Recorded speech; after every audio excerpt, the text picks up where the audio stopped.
ถือว่าเป็นข่าวดีที่สุดตลอด7 วันที่ผ่านมาในเช้ามื้อนี้ได้แบ่งทีมออกไปเป็น2ทีมทีมหนึ่งลงทางหูเก่าทีมที่2พากันไปค้นซอกหาปองแปวที่จะทะลุลงไปในถ้ำพบ4ปองแต่ล่าสุดตอนสวยนี่ได้ข่าวข้อมูลข่าวสารมาใหม่ๆสดๆฮ้อนๆพบ1ปองที่จะสามารถโรยตัวลงไปในโถงถ้ำใหญ่มันอาจจะเป็นทางลัดเข้าไปเจอ7 คนนั่นก็เป็นไปได้สบายดี FC แฟนคลับพี่น้องป้องป่ายทั้งคนลาวคนไทยผสมปนเปกันไปที่คลองคอยเบิ่งข่าว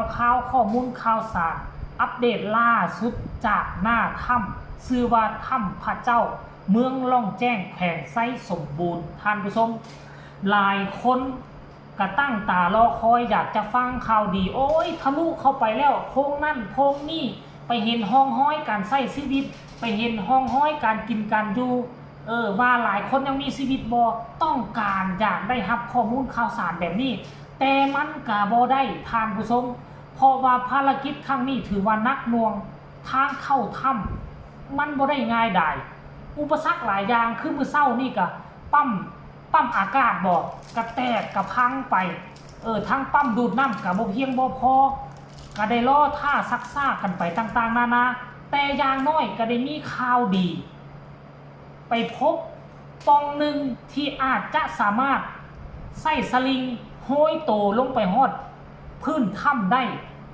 หลังจากได้ยินข่าวแบบนี้ทีมงานไทยและก็ลาวหัวหน้าใหญ่ประชุมกันด่วนเตรียมทีมงานที่จะใส่สายสลิงห้อยโตลงไปเหตุการณ์มันจะเป็นไปแนวใดนั่นให้ทุกคนไปชมคลิปเรานี่สากลจากทีมงานกู้ภัยหน้าถ้ำไปชมพร้อมๆกันเลยอันนี้ก็แม่นเส้นทางหลักที่เขาที่ไปทำไงเลยเนาะเส้นทางปากทำไงเส้นน้ำก็จะมีน้ำออกกำลังไปเลยที่ตัวโอ้แต่ว่าที่น้ำฉ่ำมันก็อยู่ที่ไหนเนาะมันเป็นน้ำฉ่ำมันน้องเลยนะมันเป็นที่ในฟูเลยนะลูกมันทางกระแสงกับอันนี้ก็แม่นทีมงานสายทานขึ้นลงไปเบิ่งป่าทำบัติยอเสื่องแม่นทางเข้าปากทางฝั่งตอนนี้ทีมงานกู้ภัยเขากับชาวบ้านกำลังดูไปสำรวจเนาะงานเห็นมาห้องทีมงานได้เป็นเฮ็ดซ่าแต่ว่าละเอียดนี่เนาะทางเข้าปากทำหลักคอยนี่เบิ่งหันเบิ่งฟังนี่จับหน้าผาไว้ละเอียดเด้อนี่อันนี้ก็ไม่ลมตรงนี้หูนั่นนะไม่ว่าอะไรนะลงคนสื่อลงเลยนะที่นี่ครับนั่นที่ลงกระสูลงตื่นนี่มึงนะลงวันนี้เราจะเห็นอันบัวนำหูสวรรค์เราลงวันนี้อันมันมีหูเสือไม่มาตาลงไปตามนี่เนี่ย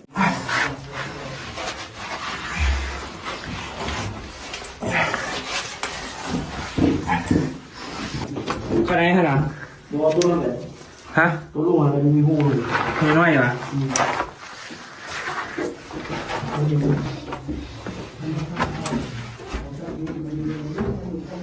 จะพูดตรงนี้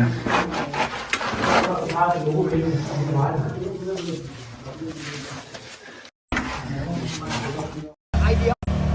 they will cut about the idea of the scuba inside. Yes. They will bring the scuba tank regulator into the end. If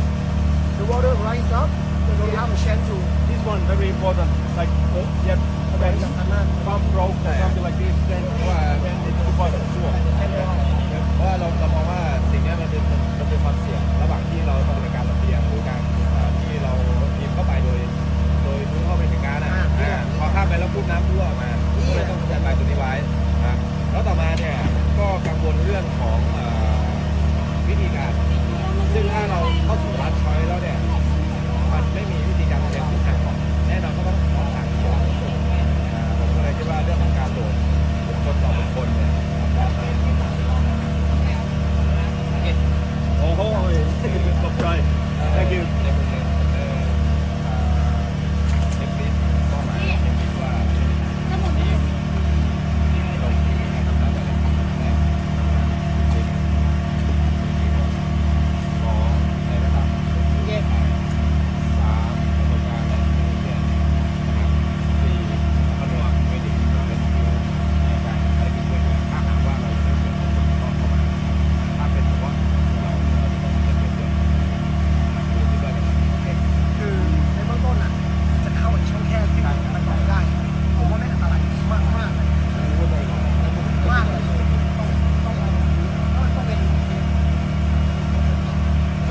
about the separate the people who going to go inside to 3 groups, 4 groups actually. First group is the Cape 35.